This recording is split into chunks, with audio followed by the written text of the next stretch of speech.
হযরতে সুলাইমান আলাইহিস সালাম আজরাইলকে বললেন, ভাই 6টা মাস হায়াত বাড়ায় দাও। না, 6 মাস হায়াত বাড়ায় দেওয়া যাবে না, তাইলে আল্লাহর কাছে একটু দোয়া করার সময় দাও। কয়, হ্যাঁ, কিছু সময়ে দোয়া করার এখনো আছে, এই সময়ের ভিতরে আপনি আল্লাহর কাছে দোয়া করেন। আল্লাহর কাছে 2টা হাত বাড়ালেন, ডাক দিয়া বলেন, আল্লাহ, আজরাইলের কাছে 6টা মাস সময় চাইছিলাম, আমি আরামে খাবো, আরামে ঘুমাবো, এই জন্য চাই নাই। তুমি তো জানো কেন 6টা মাস সময় চাইছিলাম। আল্লাহ তাআলা এই বাইতুল মুকাদ্দাসের কাজ চলছে, জিনদের মাধ্যমে কাজ করাই দিয়েছি। আমার যদি ইন্তেকাল হয়ে যায়, জিনেরা চলে যাবে, বাইতুল মুকাদ্দাসের কাজ বন্ধ হয়ে যাবে। আল্লাহ তাআলা দয়া করে মেহেরবানি করে 6টা মাস হায়াত বাড়ায়া দাও। 6টা মাস যদি হায়াত বাড়ায়া দাও, দিনে রাতে কাজ করায়া বাইতুল মুকাদ্দাসের কাজ সম্পন্ন করাবো। আবার ভাইরা আল্লাহর কাছে দোয়া করে, আল্লাহ 6টা মাস হায়াত বাড়ায়া দাও। আল্লাহ পাক বললেন, নবী সুলাইমান, প্রথম দোয়া কবুল হবে না, হায়াত বাড়াবার যে দোয়াটা করেছো কবুল হবে না। 2য় নাম্বার কোনো দোয়া থাকলে করতে পারো। সুলাইমান আলাইহিস সালাম এবার 2য় নাম্বার দোয়াটা করতেছেন। আমার ভাইরা 2য় নাম্বার দোয়াটা কি করেন? সুলাইমান আলাইহিস সালাম 2টা হাত উপরের দিকে বাড়ায়া চোখের পানি ছেড়ে দিয়া ডাক দিয়া বলে, আল্লাহ, আমার এখন যদি মরণ হয় তাও আমার কোনো আপত্তি নেই। আল্লাহ গো, তবে তোমার দরবারে 2য় নাম্বার দোয়া, 2য় নাম্বার ফরিয়াদ, 2য় নাম্বার মোনাজাত, আমার মরণ হয় হোক, অসুবিধা নাই, তবে আমার মরণ হলেও বাইতুল মুকাদ্দাসের কাজটা যেন বন্ধ না হয়, বাইতুল মুকাদ্দাসের কাজটা কমপ্লিট করায়। আল্লাহ তাআলা ডাক দিয়া বলেন, ও নবী সুলাইমান, ঠিক আছে, তোমার 2য় নাম্বার দোয়াটা আমি কবুল করে নিলাম। 2য় নাম্বার দোয়াটা আমি কবুল করে নিলাম, এমন ভাবে কবুল করে নিলাম, তোমার মরণ হবে, তোমার মরণ হবে। ভালো করে বুঝেন, আল্লাহ বলেন, নবী সুলাইমান, তোমার মরণ হবে, কিন্তু লাশ দাফন হবে না। লাশটা দাফন কাফনের আগেই বাইতুল মুকাদ্দাসের কাজ কমপ্লিট হবে। আমি সূরা আল ইমরান থেকে 102 নং আয়াত তেলাওয়াত করেছি। সংক্ষিপ্তভাবে কিছু কথা বলবো। এই আয়াতের মধ্যে মুমিনদেরকে লক্ষ্য করে আল্লাহ পাক মাত্র 2টা কথা বলেছেন। কয়টা কথা? আয়াতটাও বেশি বড় না, ছোট আয়াত, কথাও বলেছেন মাত্র 2টা, কিন্তু 2টা কথা এত গুরুত্বপূর্ণ, এত প্রয়োজনীয়, আমরা যদি আমল করতে পারি আর কোনোদিন মাহফিলে যাওয়ার সুযোগ না হয়, ইনশাআল্লাহ আমরা সফলতা অর্জন করতে পারবো। আলহামদুলিল্লাহ বলেন। 2টা কথা ইমানদারদেরকে ডাক দিয়ে বলছেন। কাফের বেঈমান যারা আছে এখানে বাদ, অংশগ্রহণ নাই। ইমানদারদেরকে আল্লাহ পাক বলছেন, ইয়া আইয়ুহাল্লাযীনা আমানুত্তাকুল্লাহ হাক্কা তুকাতিহি ওয়া লা তামুতুন্না ইল্লা ওয়া আনতুম মুসলিমুন। ইমানদারদেরকে লক্ষ্য করে আল্লাহ পাক বলছেন, ইত্তাকুল্লাহ, তোমরা আল্লাহকে ভয় করো। কাকে ভয়? আরো জুড়ে বলেন, কাকে ভয়? আল্লাহকে ভয় করো। কতটুকু ভয়? হাক্কা তুকাতি, যতটুকু ভয় করার দরকার সবটুকু ভয় হবে আল্লাহর জন্য। জুড়ে বলেন, কার জন্য? আমি তো অনেক সময় দুঃখ করে বলি, বাংলাদেশের মানুষ পুলিশকে যতটুকু ভয় পায় আল্লাহরেও ততটুকু ভয় পায় না। ঠিক কিনা? জোরে বলেন। অনেকেই হয়তো চিন্তা করতেছেন এটা কেমন করে সম্ভব। তাই একটা বাস্তব উদাহরণ দিই। মনে করেন একজন লোকের বাড়ি জামালপুর, একটু দূরের কথা বলি। জামালপুর, এই লোকটা একটা হত্যা করছে, খুন করছে। খুন করে কি জামালপুর বাড়িতে থাকবো না বলাইব? কি করে খুন করিয়া? আলা হ্যাঁ, পিছনে যদি ব্যাকগ্রাউন্ড থাকে, গডফাদার থাকে, তাহলে একটা নয়, দুটো নয়, 1 ডজন 2 ডজন নয়, খুনের সেঞ্চুরি পালন করে, ধর্ষণের সেঞ্চুরি পালন করে, তারপরেও পালাতে হয় না, কারণ তার পিছনে ব্যাকগ্রাউন্ড আছে। ঠিক কিনা জুড়ে বলে? তাদের কথা বাদিয়ে দিলাম, সাধারণ মানুষের কথা বলছি। আমার ভাইয়েরা, সাধারণ মানুষ যারা আছে খুন করিয়া পালায় কেন? পুলিশে ধরব। মনে করেন এই লোকটা খুন করিয়া পালায়া আপনাদের এই মধ্যনগরে আসছে, আত্মীয় বাড়িতে এসে পলাইছে। এখন তো ঠান্ডাটা একটু বেশি, লেপটা নিয়ে ঘুমাইলে আরাম কম না বেশি? কি আরামটা লাগে এই ঠান্ডার মধ্যে। আপনারা মাহফিলে এসেছেন, বোঝা গেল আপনাদের মুজাহাদা আছে, মুজাহাদা ছাড়া সম্ভব নয়। ওই লোকটা লেপ গায়ে দিয়া ঘুমাইছে ঠান্ডার রাত। এই বাড়িরই দুইটা এরে ভয় দেখানোর জন্যে ঘরের পাশে দাঁড়াইয়া একটাই আরেকটারে কয়, কিরে রাস্তার মাথার মধ্যে পুলিশের গাড়ি দেখা যায়? আচ্ছা, হ্যাঁ কি লেপের নিচে তা গোনা উঠু? ল্যাপটারে ইটা দিয়া ফেলে দিয়া ঘরের দরওয়াজা দিয়া বাইরেব না জানালা দিয়া বাইরেব, হেনি দৌটের বাইতে হয়। আচ্ছা, বাইর হইয়া ইটের সামনে পিচ ডালা রাস্তা দিয়ে দৌড়াইব না জানকে দিয়া? কারণ রাস্তা দিয়ে দৌড়াইলে পুলিশের সাথে দেখা হয়ে যায়, যার কারণে দানকে দিয়ে দৌড়াবে কেন? পুলিশ যাতে ধরতে না পারে। আবার ভাইরা, দুনিয়ার জেলখানার ভয়ে, দুনিয়ার পুলিশের ভয়ে একটা লোক আরামের বিছানা ছেড়ে দিয়া রাস্তার এইকা ধানকে দিয়া দৌড়ায়, জঙ্গল দিয়া দৌড়ায়। আল্লাহ পাক বলেছেন, নামাজ ছাড়া জান্নাতে যাওয়া যাবে না, নামাজ ছাড়া জান্নাতে যাওয়া যাবে না।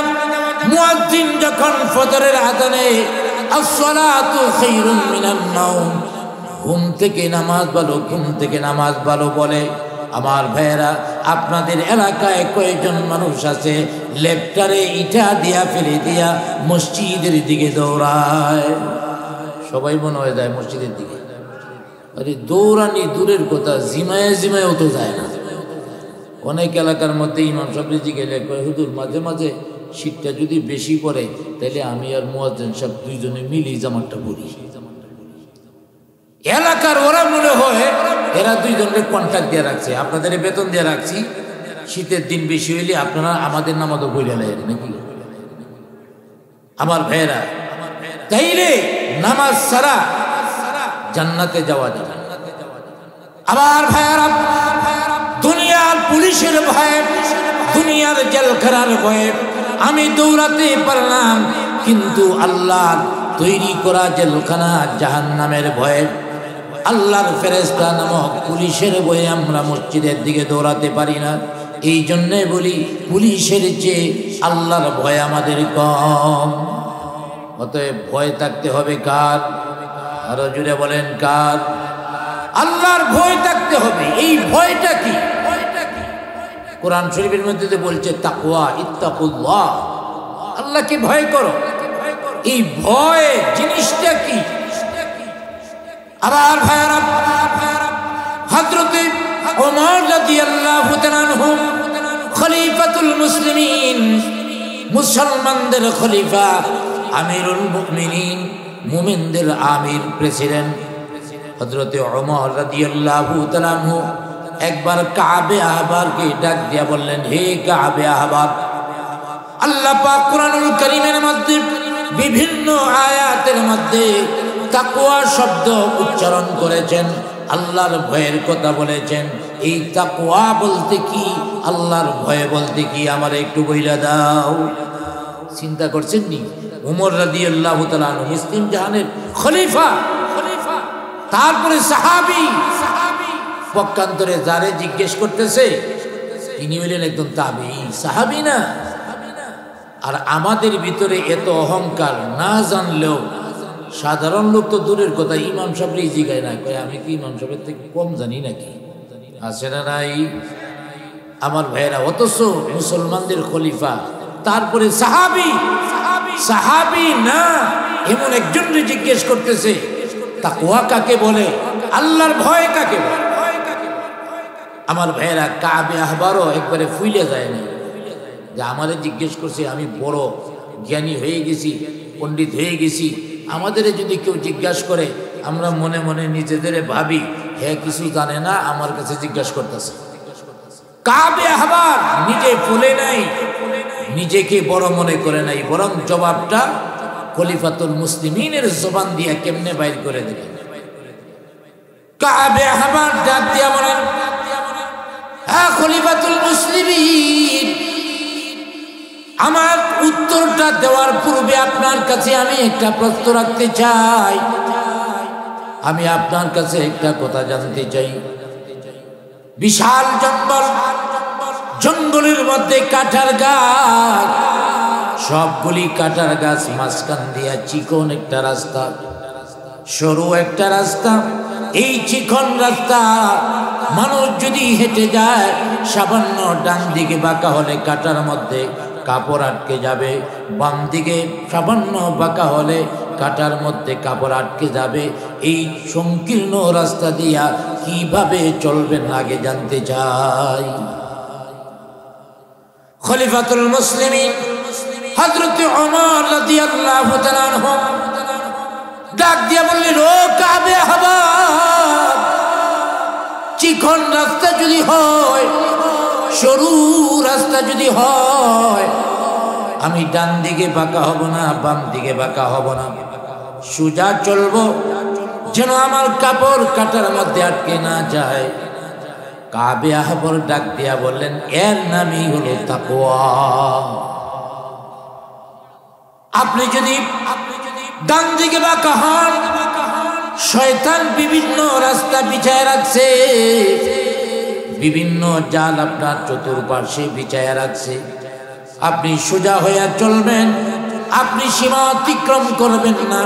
অসংখ্য গুনাহের কাজ আপনার সামনে আসবে, এইগুলো থেকে নিজেকে বিরত রাখার নামই হলো তাকওয়া। তাকওয়া যদি থাকে, আল্লাহর ভয় থাকে, একজন মানুষ গুনাহ করতে পারে না। যদি বলেন ঠিক কি না? অতএব যে দুইটা কথা বলছিলাম, যে আল্লাহ পাক কোরআনে বলেছেন দুইটা কথা, একটা হলো তাকওয়া, আরেকটা কথা আল্লাহ পাক বলেছেন ওয়ালা তামুতুন্না ইল্লা ওয়া আনতুম মুসলিমুন। আর দ্বিতীয় নাম্বার হলো আল্লাহ পাক বলছেন তোমরা প্রকৃত মুসলমান না হইয়া মইরো না, প্রকৃত মুসলমান না হইয়া মইরো না। অনেকেই বুদ্ধিমান যারা, তারা হয়তো মনে মনে বলতেছেন, হুজুর মাহফিলে আইসা ভালোই হয়েছে, আগামীকাল যদি কারো কাছে আজরাইল আইসা যায়। আপনাদের এলাকায় আজরাইল আইনি মাঝে মাঝে? জুড়ে বলেন আসে? দাওয়াত টাওয়াত খাওয়ার লাগিয়া। তো আজরাইল আগামীকালকে যদি কারো বাড়িতে আসে আর বলে জান কবজ করার লেগে আইছি, আমার ভাইয়েরা তাইলে বলবেন সাবধান, গায়ে হাত দিবান। কারণ আল্লাহ পাক কোরআনে বলছে প্রকৃত মুসলমান না হইয়া মৃত্যুবরণ করিও না। আমি এখনো প্রকৃত মুসলমান হই নাই, 15 দিন পরে আইসো, ইমাম সাহেব হুজুরের কাছে যাইয়া ট্রেনিং মিনিং দিয়া প্রকৃত মুসলমান হয়ে যাব, তারপরে জানটা কবজ করো, আজরাইল চলে যাবে। জুড়ে বলেন চলে যাবে। আমার ভাইয়েরা আস্তে আস্তে লোক বাড়তেছে, পিছন দিয়া ভর্তি হয়ে গেছে। আপনারা খুশি না বেজার? জুড়ে বলেন খুশি না বেজার? আমাকে দাওয়াত করা হয়েছে, আমি ঢাকা থেকে এসেছি। আমি যদি একটা দাওয়াত দিই আপনারা গ্রহণ করবেন? জুড়ে বলেন গ্রহণ করবেন? আমার দাওয়াতটা কঠিন দাওয়াত না, একটু সামনের দিকে আসেন, খালি জায়গাটা পুরা করেন, পিছন দিক দিয়ে যারা আসতেছে তারা যেন পিছনে বসতে পারে। আমার ভাইয়েরা কথা আছে না, যারা আগে আসে আগে পাবে। অতএব আপনারা আগে আসছেন, আপনারা সামনে আছেন। আমি গুনাহগার মানুষ, মঞ্চের মধ্যে অনেক বুজুর্গ মানুষ বসা আছেন, আমার পরে অনেক বুজুর্গ আলেম আসবেন। অতএব আমার ভাইয়েরা তাদের দিকে, আলেম ওলামাদের দিকে তাকায় থাকলে সগীরা গুনাহগুলি মাপ হয়। এই জন্যে আমরা একটু আগায় বসি, বিশেষ করে যুবক ভাই যারা আছেন, একটু লাড়াছাড়া দিয়ে খালি জায়গাগুলি, সামনের খালি জায়গাগুলি পূর্ণ করে বসি, পিছনে একটু খালি করি, যাতে পিছন দিক দিয়ে আইসা সহজে বসতে পারে, ডিস্টার্ব না হয়। সকলেই কয়েকবার একটু জিকির পড়ি, লা ইলাহা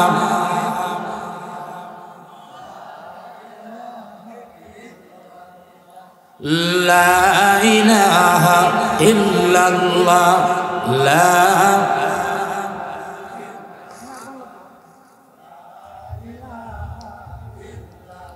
অঘদয়াময় নিখিলের প্রভু সর্বশক্তিমান, আমি যেন কখনো যাই না কো ভুলে তোমারি মহাবসিম দান। লা ইলাহা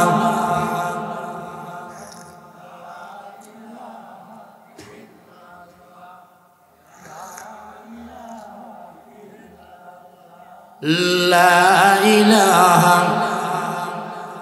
গাহে বুলবুল বাগিচায় জপ সকল ভাইরা, সভ্যদারি ওলিরা ওই সভ্যদারি ওলিরা ওই করেছে নাম সাধনা।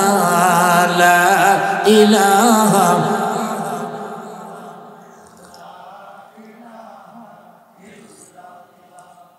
লা ইলাহা লা ইলাহা ইল্লাল্লাহ মুহাম্মাদুর রাসূলুল্লাহ সাল্লাল্লাহু আলাইহি ওয়াসাল্লাম। আমার ভাইরা, আমি বলতেছিলাম আজরাইলকে তো বিদায় করা যাবে না, তাহলে আল্লাহ পাক যে বলছেন প্রকৃত মুসলমান না হইয়া মৃত্যুবরণ করিও না, বোঝা যায় মৃত্যুটা আমাদের হাতে। আসলে কি আমাদের হাতে? জুড়ে বলেন আমাদের হাতে। আরে আমাদের বয়সী কত মানুষকে কবরের মধ্যে দিচ্ছি, একটু চিন্তা করে। এখানে যারা আছেন প্রত্যেকের বয়সী লোক মারা গেছে, এমন আছে না নাই? তাইলে আমি তো আজরাইলকে বিদায় করতে পারবো না। কথাটার অর্থ কি? কথার অর্থ হলো আজরাইল আসার আগেই প্রকৃত মুসলমান হয়ে যাও, আসার পরে আর সুযোগ থাকবে না। আমার ভাইরা, আজরাইল আসার পরে আমি আজরাইলকে বিদায় দিতে পারবো না। আপনি আমি কি বিদায় দিব? পৃথিবীর মধ্যে সবচেয়ে সুপ্রিম পাওয়ারের অধিকারী যারা ছিল তারাও আমার ভাইয়েরা বাঁচতে পারে নাই, আজরাইলকে বিদায় দিতে পারে নাই। সুবহানাল্লাহ বলেন। সুপ্রিম পাওয়ার বলতে আমি আমেরিকা আর রাশিয়ার কথা বলছি না, আমেরিকার টেম্পুর কথা বলছি না আমার ভাইয়েরা। কারণ এমনও পৃথিবীর মধ্যে প্রেসিডেন্ট ছিল যারা ছিল সারা পৃথিবীর প্রেসিডেন্ট, সারা পৃথিবীর বাদশাহ। সুবহানাল্লাহ বলেন। সারা পৃথিবীর বাদশার ক্ষমতা আমেরিকা থেকে কম না বেশি? আরে আমেরিকাও তো ভিতরে ছিল আমার ভাইয়েরা। এমন 4 জন বাদশাহ ছিল যারা সারা পৃথিবীর রাজত্ব করেছেন। 2 জন মুসলিম আর 2 জন অমুসলিম। মুসলিম 2 জনের মধ্যে একজনের নাম হলো হযরতে সুলাইমান আলাইহিস সালাম। সুবহানাল্লাহ বলেন।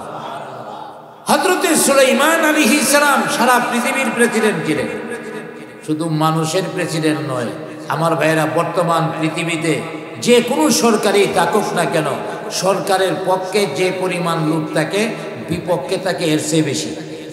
ঠিক কিনা জোরে বলেন? কারণ সরকারে থাকে একটা দল আর বিরোধী দলে থাকে সব দল। যত দল আছে সব সরকারের বিরুদ্ধে। এর সরকারের পক্ষে লোক বেশি থাকে না বিপক্ষে বেশি থাকে? এই দৃষ্টান্ত শুধু বাংলাদেশে না, সারা পৃথিবী আমার ভাইয়েরা। কিন্তু সুলাইমান নবী এমন প্রেসিডেন্ট ছিলেন সব মানুষ তার পক্ষে ছিল। সুবহানাল্লাহ। আবার ভাইয়েরা, শুধু সব মানুষ পক্ষে ছিল এমন নয়। বর্তমান পৃথিবীর রাজা বাদশাহ যারা আছে তাদের আইন মানুষের মধ্যে চলে, জিনদের মধ্যে চলে না। কিন্তু সুলাইমান নবী এমন প্রেসিডেন্ট ছিলেন, এমন বাদশাহ ছিলেন, এমন সরকারের প্রধান ছিলেন যার আইন জিনদের মধ্যেও চলতো। যেটা বলি সুবহানাল্লাহ। আমার ভাইয়েরা, জিনদের মধ্যে কোনো সরকারের আইন চলে? আচ্ছা বাদ দিলাম জিন দেখা যায় না, গরু ছাগল পশু পাখি কোনো সরকারের আইন মানেনি, এরা কোনো সংবিধান মানে। আমার ভাইয়েরা, আপনাদের এলাকার গরু ছাগল যা আছে সব বড় মাঠের মধ্যে একত্রিত কইরা ময়মনসিংহ থেকে ডিসি সাহেবরে আনলেন, আবার নান্দাইলের ওসি সাহেবরে আনলেন, এইভাবে বড় বড় অফিসারদের আনলেন।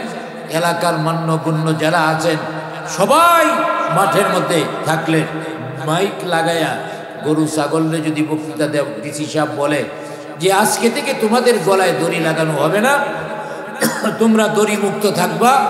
অতএব শর্ত হলো কারো জমিনে, ফসলের জমিনে মুখ দিতে পারবা না, খাইতে পারবা না। যদি কারো ফসলি জমিনে মুখ দাও তাইলে ক্রস ফায়ার দেওয়া হবে। এই বইটা যদি গরু রেসেটা দেয়, ধান ক্ষেত মনে হয় খাইতো না। দূরে বলেন খাইব কি খাইব না? যদি বলা হয় ক্রস ফায়ার দেওয়া হবে, তাহলে গরু ছাগলে কি কইব যে দরকার হয় ক্রস ফায়ারটারও খাইলাম। আবার ভাইয়ারা, পৃথিবীর গরু ছাগল পশু পাখি কোন সরকারের আইন মানে না, কোন সরকারের অনুগত হয় না। কিন্তু সুলাইমান নবী এমন প্রেসিডেন্ট ছিলেন যার কথা পশু পাখিরাও পর্যন্ত মানত। আমার ভাইরা, অতএব যারা ক্ষমতার মধ্যে যায় মনে করে অনেক কিছু হয়ে গেছি, না, আপনার ক্ষমতা কতটুকু? আমেরিকার প্রেসিডেন্ট হয়েছে, নির্দিষ্ট ভৌগোলিক সীমার প্রেসিডেন্ট হয়েছে, সারা পৃথিবীর নয়। তারপরে জীব জন্তুর নয়, জিনদের নয়। আবার ভাইরা, বাস্তবিকটা উদাহরণ আপনাদের সামনে পেশ করছি। এই শীতের সিজনে রাশিয়ার পার্শ্বে একটা দেশ আছে সাইবেরিয়া। এই সাইবেরিয়া থেকে একদল পাখি আমাদের বাংলাদেশের হাওর অঞ্চলে, কিশোরগঞ্জ এবং সিলেটের মাঝখানের হাওর, এই হাওর অঞ্চলে এসে কিছু পাখি নেমে যায়। পেপার পত্রিকায় নাম দিছে অতিথি পাখি। শুনছেন নি আপনারা? অতিথি পাখি, তারা ওই হাওরে এসে নামে। এই অতিথি পাখিগুলি আসে সাইবেরিয়া থেকে। সাইবেরিয়া থেকে ওরা আসার আগে পাসপোর্ট বানাইছে, তারপরে পাসপোর্টের মধ্যে ভিসা লাগাইছে, তারপরে বিমানের টিকিট কাটিয়া ঢাকা এয়ারপোর্টে নামছে। জুড়ে বলেন, পাসপোর্ট বানাইছে, ভিসা বানাইছে, বিমান লাগছে। আবার ভাইয়ারা, এই পাখিগুলি দুনিয়ার সরকারগুলিকে, দুনিয়ার শক্তিশালী মানুষগুলিকে জানিয়ে দিচ্ছে, দুনিয়ার সরকারেরা, দুনিয়ার মানুষেরা, তোমরা প্রত্যেকটা দেশের মানুষ, তোমরা ভৌগোলিক সীমার মধ্যে আবদ্ধ। কাঁটাতারের বেড়া দিয়া তোমাদের আবদ্ধ রাখছে, দেয়াল দিয়া, প্রাচীর দিয়া তোমাদেরকে আবদ্ধ রেখেছে। এক দেশ থেকে যদি তোমরা আরেক দেশে যেতে চাও, তাহলে তোমাদের জন্য পাসপোর্টের প্রয়োজন পড়ে, তোমাদের জন্য ভিসার প্রয়োজন পড়ে, দূর দেশে যেতে হলে বিমানের প্রয়োজন পড়ে। দুনিয়ার মানুষেরা, আমরা দুনিয়ার কোন সরকারের আইন মানি না, দুনিয়ার মানুষের দেওয়া সীমানা মানি না। আমরা যেখানে খুশি সেখানে যেতে পারি। আমাদের ভিসা লাগে না, পাসপোর্ট লাগে না, আমাদের বিমান লাগে না। আল্লাহ পাক আমাদের দুইটা পাখা দান করেছেন। এই দুইটা পাখা দিয়া যখন লাড়া দেই, শূন্যে উঠে যাই, আবার মাঝে মাঝে পাখাগুলি স্থির করে রাখি, পড়ে যাই না, আমরা চলতে থাকি। এইভাবে আমাদের পৃথিবীতে কোথাও ট্রানজিট নিতে হয় না। বিমান যদি আমেরিকায় যায়, এমন দূর দেশে যায়, মাঝখানে বিমান নামতে হয় তেল নেওয়ার জন্যে, এটাকে বলা হয় ট্রানজিট। আমার ভাইয়েরা, ওই পাখিগুলি সাইবেরিয়া থেকে ওরা দিল, কোথাও ট্রানজিটের প্রয়োজন পড়ে নাই। বিমান যখন আকাশ দিয়া চলে, আমরা মনে করি এই বিমানগুলি মনে হয় যেখান দিয়া ইচ্ছা সেখান দিয়া যায়, না, যেখান দিয়া ইচ্ছা সেখান দিয়া যাইতে পারে না। রাস্তার মধ্যে যেমন গাড়ি চলে, বিমানের জন্যও রাস্তা আছে। সেই রাস্তাটা হলো নেটওয়ার্কের রাস্তা। যখন এই নেটওয়ার্ক থেকে বিমানটা আউট হয়ে গেল, তখনই তারা ধরে নেয় এই বিমান অ্যাক্সিডেন্ট করেছে, দুর্ঘটনায় পড়েছে। আকাশের উপর দিয়েও নেটওয়ার্কের মাধ্যমে এক দেশ থেকে তারা যায় আরেক দেশের মধ্যে নামে। ওই পাখিগুলি দুনিয়ার মানুষকে বোঝায়, ও দুনিয়ার মানুষেরা, বিমান যখন চলাচল করে নেটওয়ার্ক তৈরি করে নিয়েছ, এই নেটওয়ার্কের মাধ্যমে তারা চলে। আর আল্লাহ পাক আমাদের মেধার মধ্যে এমন বুদ্ধি দান করেছেন, আমাদের কোনো নেটওয়ার্কের প্রয়োজন পড়ে না। অ্যাম্বুলেন্সের প্রয়োজন পড়ে না, মোবাইলের প্রয়োজন পড়ে না। সাইবেরিয়া থেকে ওরা দিয়া আমরা এসে সিলেটের হাওড় অঞ্চলে নেমে যাই, আমাদের রাস্তা চিনতে কোনো ভুল হয় না। জুড়ে বলি সুবহানাল্লাহ। আমার ভাইরা, তাহলে সুলাইমান আলাইহিস সালাম কেমন ক্ষমতাধর প্রেসিডেন্ট, মানুষও মানত, জিনেও মানত, সব জীবজন্তু তাকে মানত। সেই সুলাইমান আলাইহিস সালাম ও আজরাইলকে বিদায় করতে পারেনি। এই আয়াতের তাফসীরের মধ্যে আসছে সুলাইমান আলাইহিস সালাম বাইতুল মুকাদ্দাসের কাজ করাইতেছেন। শুরু করছিলেন দাউদ আলাইহিস সালাম, তার পিতা দাউদ আলাইহিস সালাম শুরু করে তার ইন্তেকাল হয়ে গেল। তারপরে হযরতে সুলাইমান আলাইহিস সালাম কাজ করাইতেছেন ব্যাপকভাবে। কিভাবে কাজ করান? কার মাধ্যমে? জিনদের মাধ্যমে।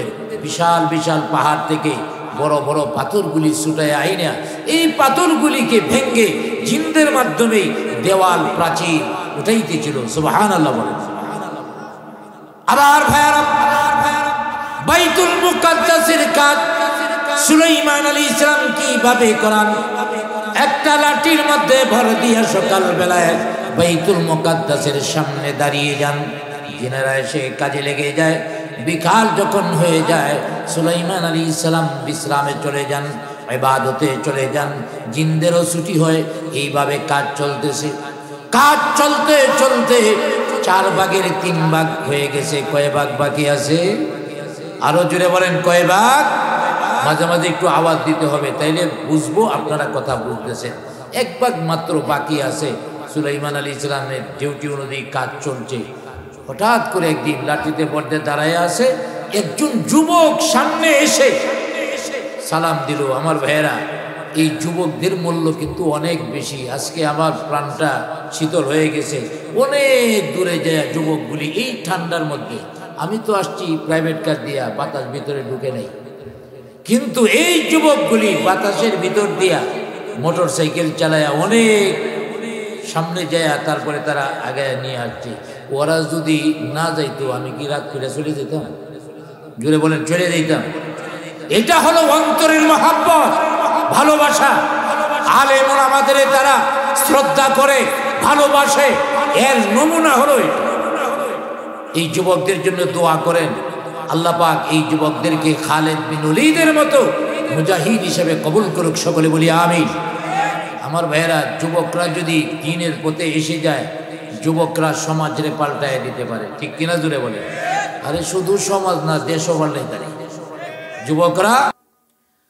আসসালামু আলাইকা ইয়া আইয়ুহান নবী, হে নবী, আপনার উপরে শান্তি বর্ষিত হোক, আপনার উপরে কল্যাণ বর্ষিত হোক।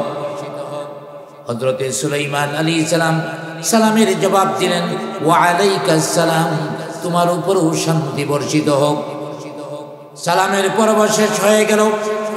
সুলাইমান আলাইহিস সালাম আবার বাইতুল মুকাদ্দাসের দিকে তাকিয়ে তাকিয়ে কাজগুলি দেখতেছেন। আল্লাহর ঘরের কাজ যারা করায়, মসজিদের কাজ যারা করায়, আমার ভাইয়েরা দেখবেন নিজের বাড়ির কাজ করায় খবর নাই, কিন্তু মসজিদের কাজ করে আয়া পাহারা দেয়।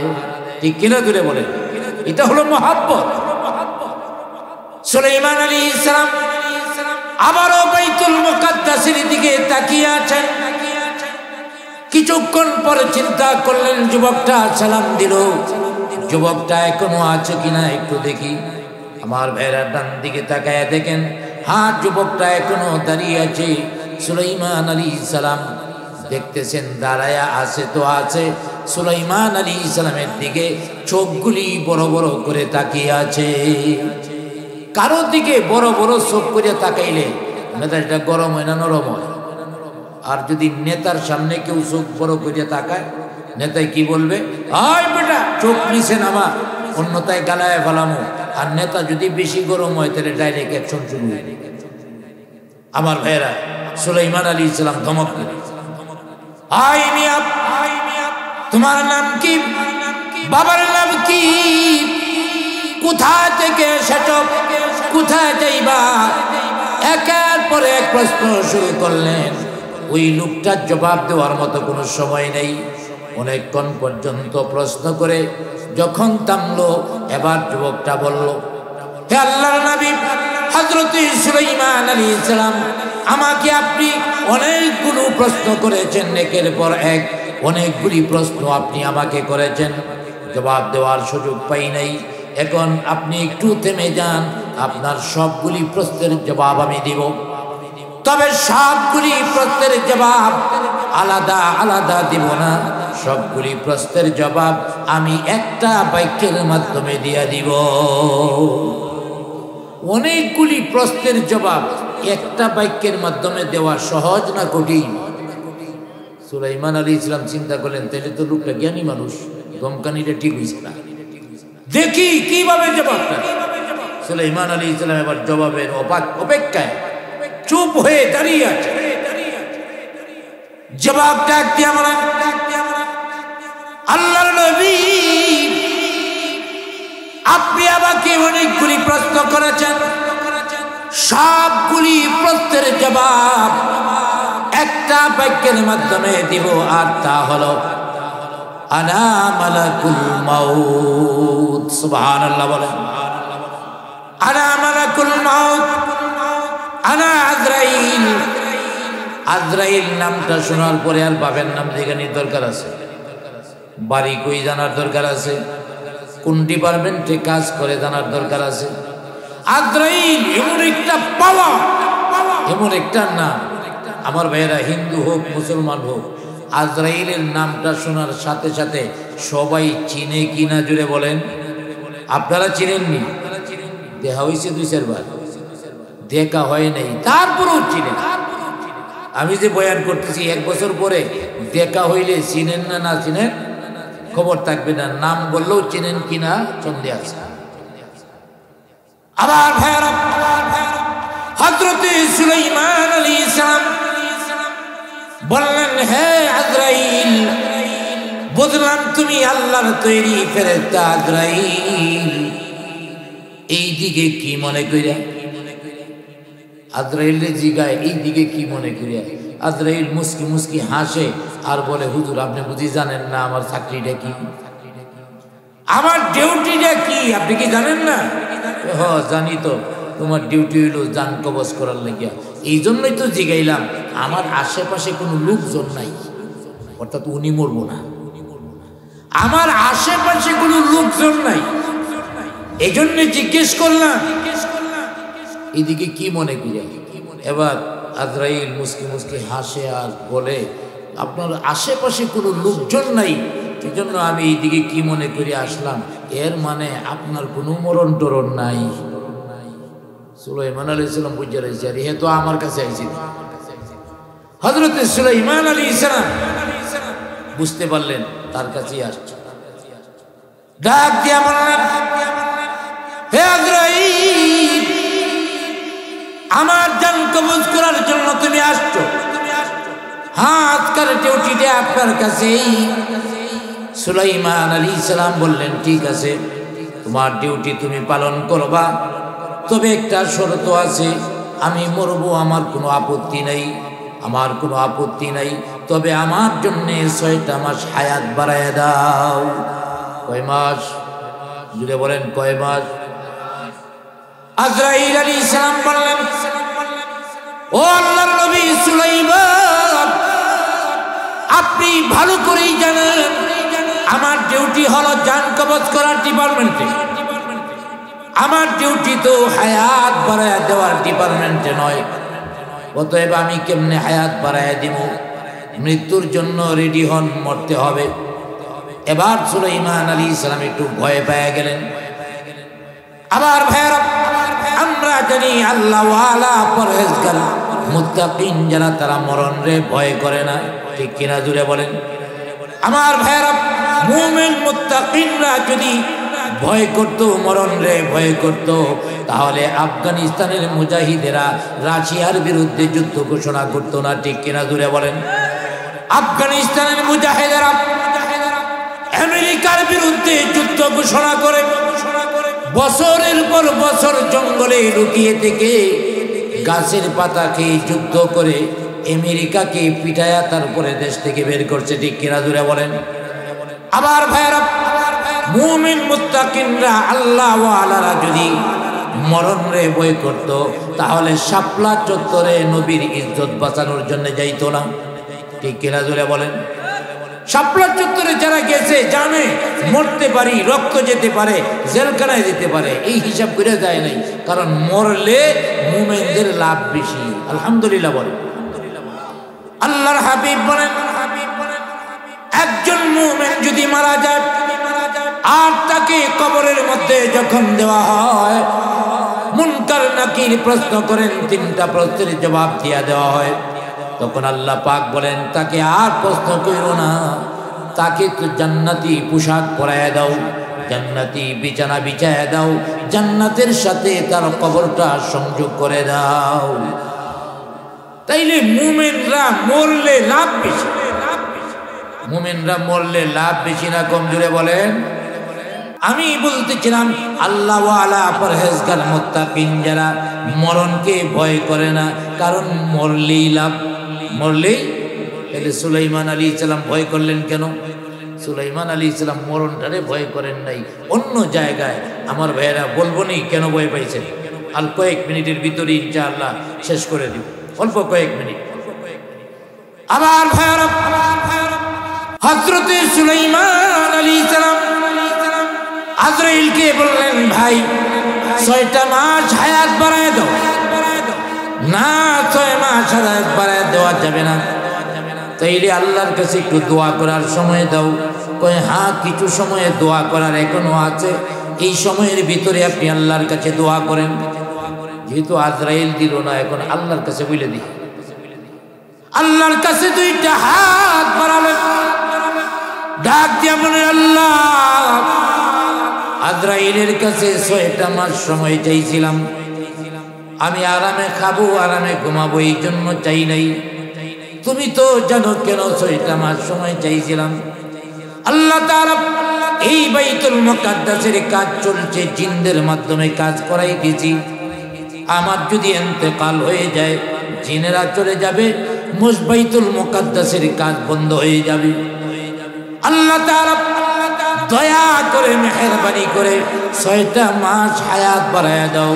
6টা মাস যদি হায়াত বাড়ায়া দাও, দিনে রাতে কাজ করায়া বাইতুল মুকাদ্দাসের কাজ সম্পন্ন করাবো। তাহলে বাঁচার জন্য না বাইতুল মুকাদ্দাসের জন্য? বাইতুল মুকাদ্দাসের।